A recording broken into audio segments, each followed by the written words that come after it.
Hello students, welcome on CCS science school. Last class में बच्चों आपको मैंने विद्युत द्विध्रुव के बारे में पढ़ाया था, ठीक है। और विद्युत द्विध्रुव के अक्षीय बिंदु पर मैंने विद्युत क्षेत्र का फॉर्मूला ज्ञात करके आपको बताया था, ठीक है। और मैंने आपको ये लास्ट क्लास में डेरिवेशन करके निकाल के बताया कि अक्षीय बिंदु पर विद्युत क्षेत्र 2kp vector upon r cube होता है। बोलो, बताया था कि नहीं बताया था? बताया था। और मैंने आपको एक चीज और कही थी बच्चों, क्या कही? कि यदि आपके विद्युत द्विध्रुव का जब भी कोई डेरिवेशन आए, यानी आपके सिलेबस में कभी भी विद्युत द्विध्रुव का कोई भी डेरिवेशन आपको पूछे, तो उस डेरिवेशन के अंदर लास्ट जो सॉल्यूशन आएगा उसके अंदर बच्चों क्या आएगा? P आएगा, P आएगा, P आएगा। बोला था कि नहीं बोला था? अरे बोला था ना। तो जब भी P आता है तो इसलिए सबसे पहले अपन थ्योरी विद्युत द्विध्रुव की लिखते हैं, थोड़ी बहुत थ्योरी लिखते हैं ना, एक दो लाइनें, वो विद्युत द्विध्रुव की लिखते हैं। क्यों? क्योंकि सबसे पहले अपन को P बताना पड़ेगा। तो बच्चों बताएं, तो देखिए चलते हैं। आज का टॉपिक अब अपन डिस्कस करने वाले हैं वो क्या है? विद्युत द्विध्रुव के निरक्षीय बिंदु पर विद्युत क्षेत्र की तीव्रता। यानी आपके एक विद्युत द्विध्रुव है, वही विद्युत द्विध्रुव है जिसपे एक आवेश प्लस का एक आवेश माइनस का अल्प दूरी 2a पर उपस्थित है, ठीक है। तो इसका निरक्षीय बिंदु क्या था? अक्ष के लंबवत मध्य बिंदु से गुजरने वाली रेखा बताई थी, निरक्ष थी। तो अब अपन उसकी बात करने वाले हैं, करें?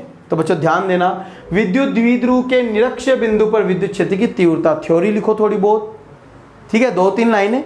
माना एक विद्युत द्विध्रुव ए बी, माना एक विद्युत द्विध्रुव ए बी जिसके ए सिरे पर प्लस स्मॉल क्यू आवेश तथा बी सिरे पर माइनस स्मॉल क्यू आवेश अल्प दूरी 2a पर उपस्थित है। माना एक विद्युत द्विध्रुव ए बी जिसके ए सिरे पर प्लस स्मॉल क्यू आवेश, बी सिरे पर माइनस स्मॉल क्यू आवेश अल्प दूरी 2a पर उपस्थित है, ठीक है। तो विद्युत द्विध्रुव आघूर्ण क्या होगा? धनात्मक आवेश और इनके मध्य की दूरी q इंटू 2a। तो क्या बन जाएगा? 2qa। इसकी दिशा किधर होगी?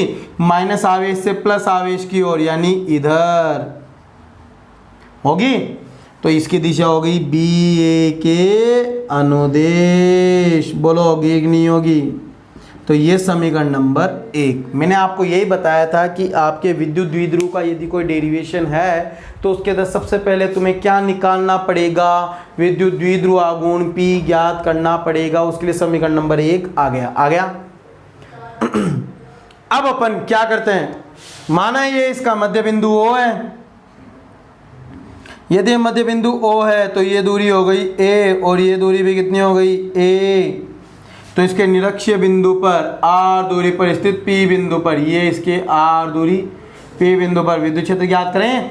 तो इन दोनों को मिलाती हुई रेखा खींचेंगे। ये दूरी कितनी होगी रे? Square root of small r square plus a square. अरे होगी ना, कैसे? ये a, ये r, ये 90 डिग्री का कोण, समकोण त्रिभुज। तो इसी प्रकार अपन इसको इससे मिलाएंगे तो ये दूरी भी कितनी होगी? Square root of r square plus a square. बोलो होगी कि नहीं होगी? अब अपन विद्युत क्षेत्र लगाते हैं। तो बताओ सर, सबसे पहले किसके लिए? प्लस स्मॉल q के आवेश के लिए, है ना। विद्युत क्षेत्र कितना होता है? a प्लस क्यू वेक्टर का मैग्नीट्यूड कितना होगा रे? के क्यू अपॉन दूरी कितनी होगी? ये रही। तो r square plus a square. बोलो होगी कि नहीं होगी? ये समीकरण नंबर 2। इसी प्रकार अपन किसके लिए निकालेंगे? माइनस क्यू आवेश के लिए। और जैसे अपन माइनस क्यू आवेश के लिए निकालेंगे तो ये भी आपके मैग्नीट्यूड लेंगे। तो माइनस का आवेश प्लस का क्या बन जाएगा? के क्यू अपॉन दूरी क्या हो गई? r square plus a square. ये समीकरण नंबर 3।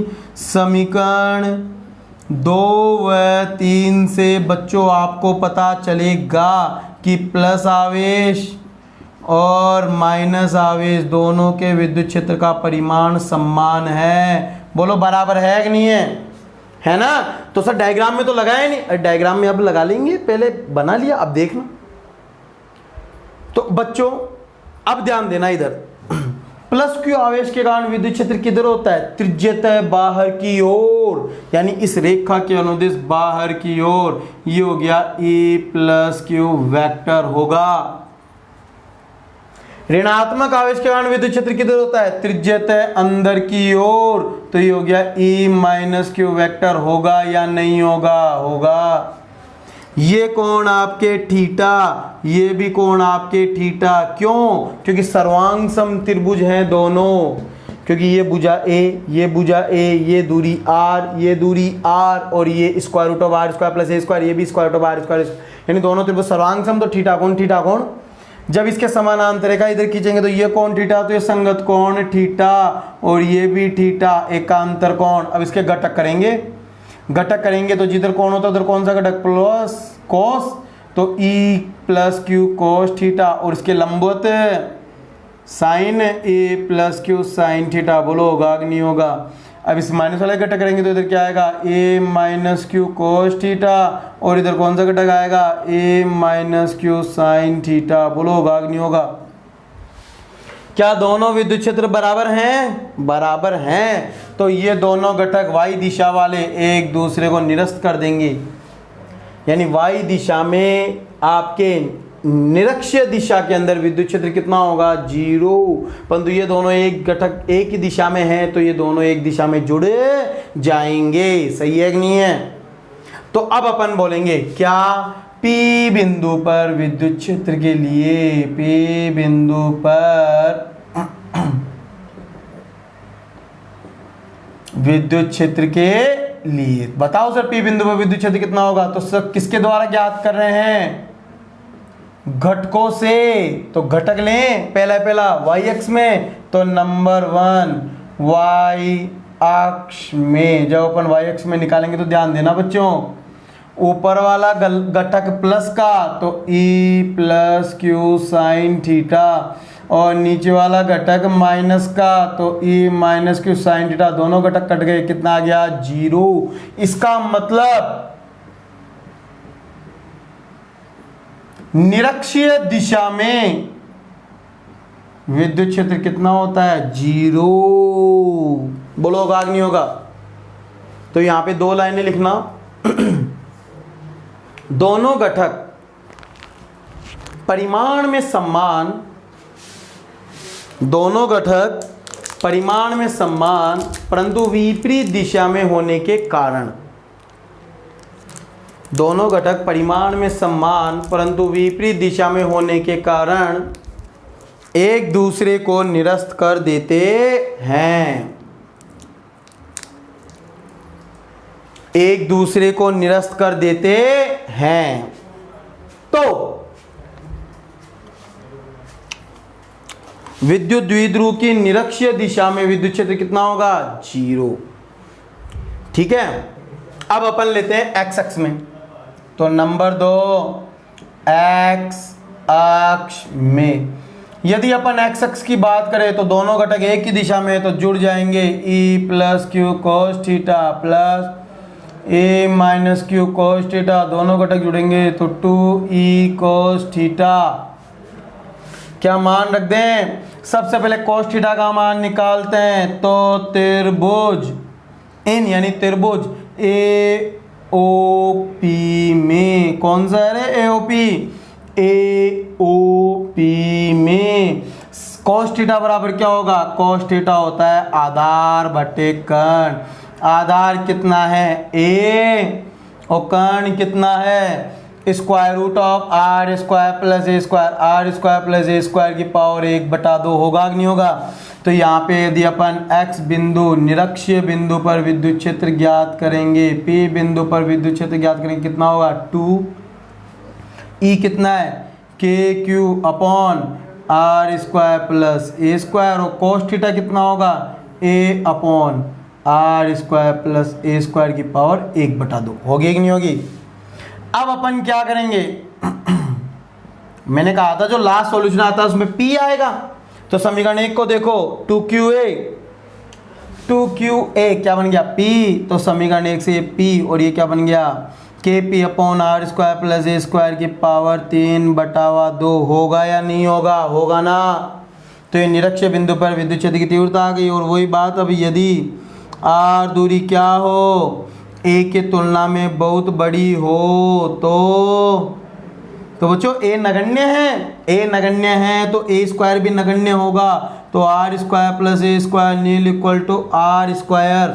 तो निरक्षीय बिंदु पर बच्चों विद्युत क्षेत्र कितना हो जाएगा रे, KP/r² की पावर 3/2, 2 से 2 गया, क्या बन गया KP/r³। होगा या नहीं होगा, होगा ना। अब अपन ये तो आ गया मैग्नीट्यूड। अब अपन सदिश रूप में देखेंगे। सर सदिश रूप में बताओ, सदिश रूप में देखें। आप सदिश रूप में देखोगे कि ये दोनों विद्युत क्षेत्र इस दिशा में जुड़ रहे हैं और द्विध्रुव आघूर्ण इसके विपरीत दिशा में है। अरे ये इस दिशा में, P तो इधर माइनस से प्लस की ओर, और ये दोनों विद्युत क्षेत्र इधर जुड़ रहे हैं तो एक दूसरे के विपरीत। तो अपन क्या बोलेंगे, विद्युत द्विध्रुव आघूर्ण P वेक्टर व निरक्षीय विद्युत क्षेत्र एक दूसरे के विपरीत दिशा में है। और यदि ये विपरीत दिशा में है तो इसका मतलब निरक्षीय बिंदु पर विद्युत क्षेत्र सदिश रूप में क्या होगा, माइनस का KP वेक्टर/r³। बोलो होगा या नहीं होगा, होगा ना। तो ये हो गया किसी विद्युत द्विध्रुव के निरक्षीय बिंदु पर विद्युत क्षेत्र की तीव्रता का सूत्र। तो बच्चों ये डेरिवेशन है, अपने देख लो। ये डेरिवेशन अपने 4 नंबर में पूछा जाता है, तो बड़ा इंपॉर्टेंट है, याद रखना। इसको सॉल्व कर लीजिए, उतार लीजिए, है ना।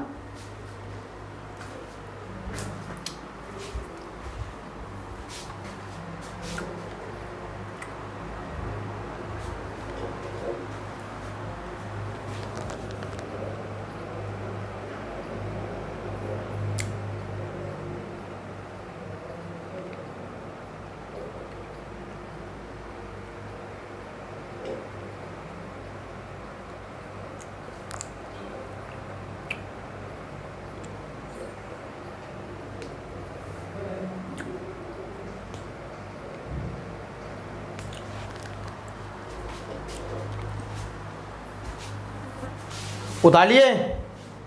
तो अब अपन चलते हैं आगे। अब अपन अगला टॉपिक पढ़ते हैं, है ना।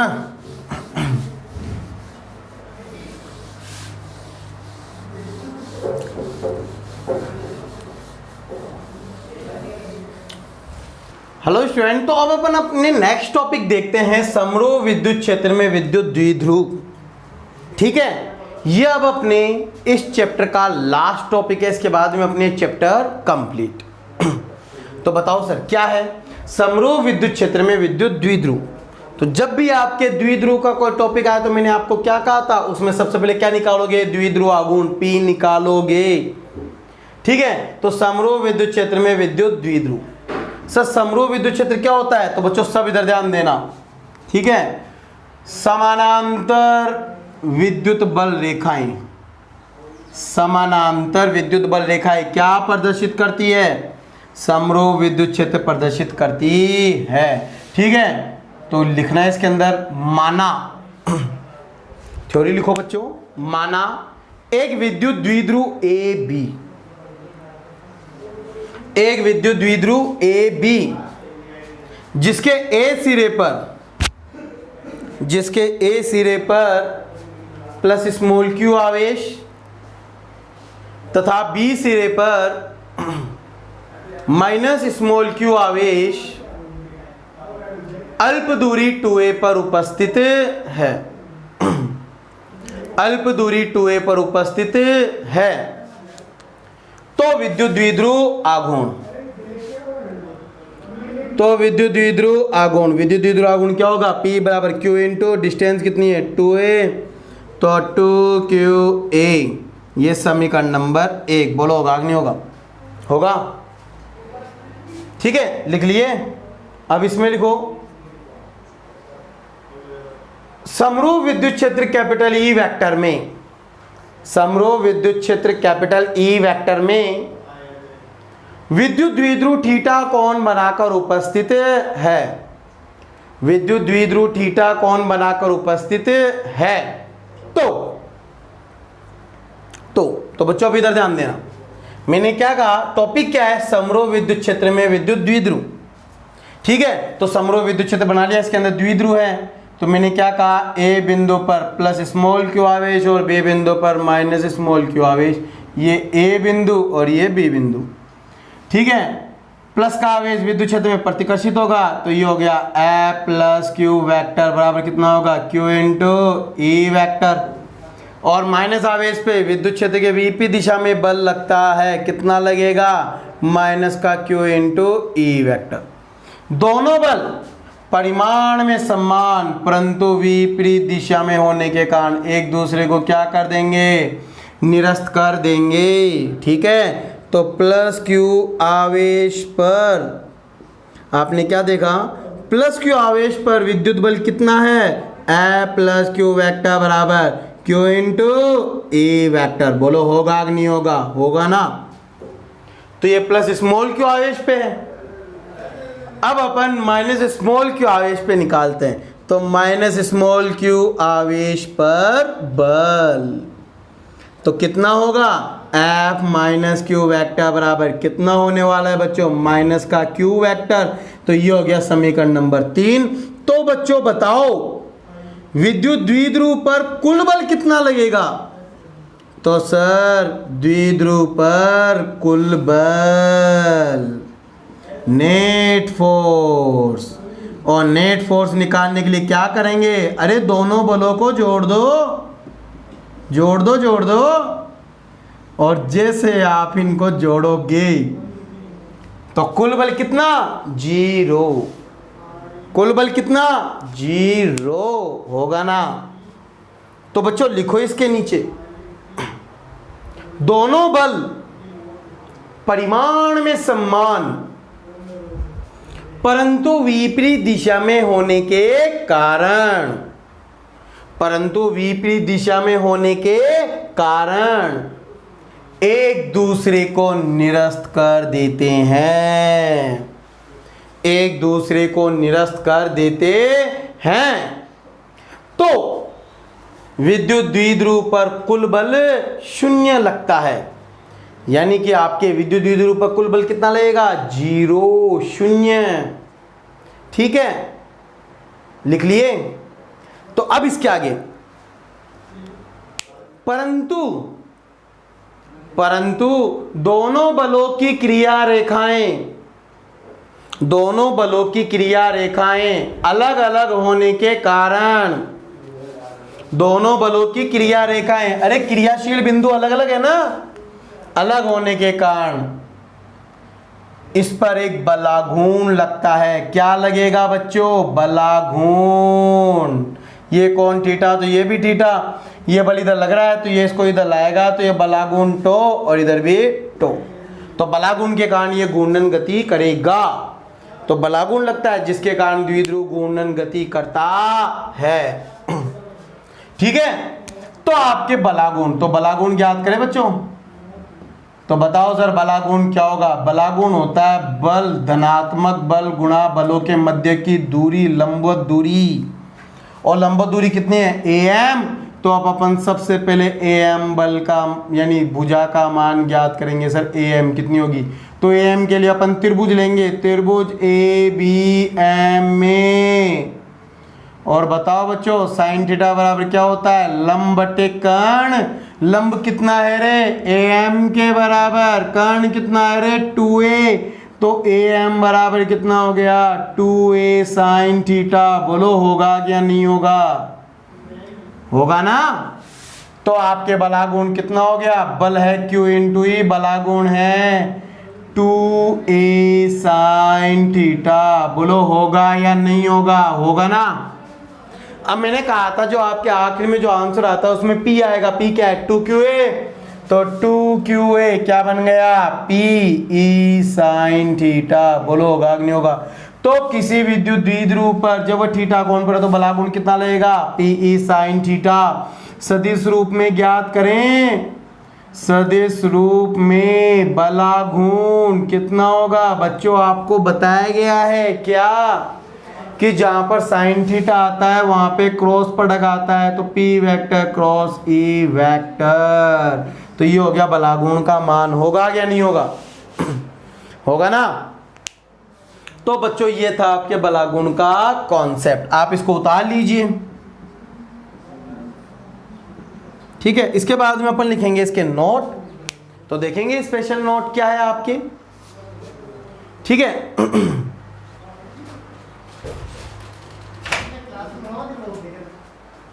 तो दे तो ना उतार लीजिए।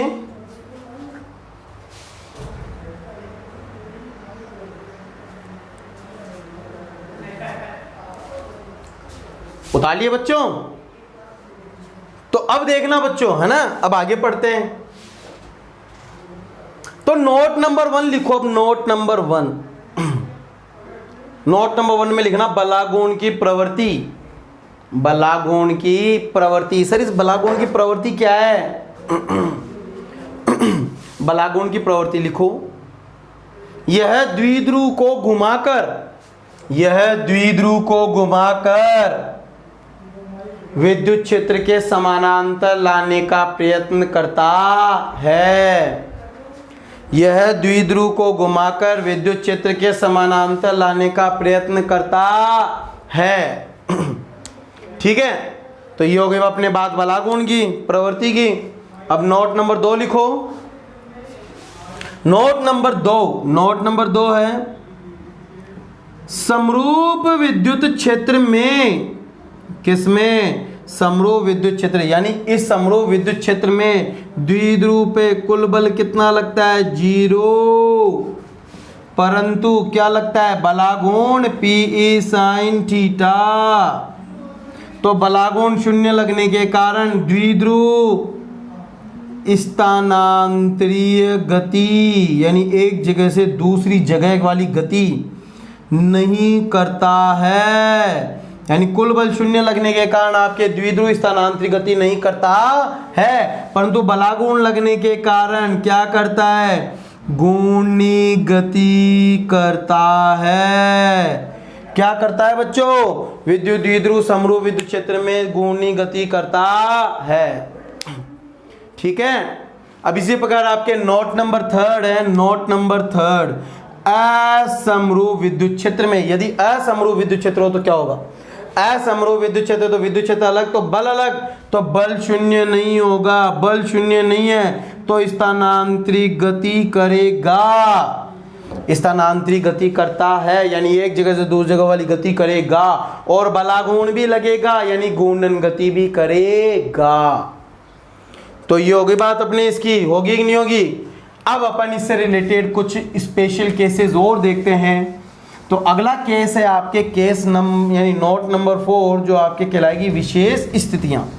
सर विशेष स्थितियां का तात्पर्य मैंने कहा था, जब भी डेरिवेशन में आपके साइन थीटा और कोस थीटा आए तो वहां पर विशेष स्थितियां लेते हैं। तो नोट नंबर 4 क्या होगी? विशेष स्थितियां।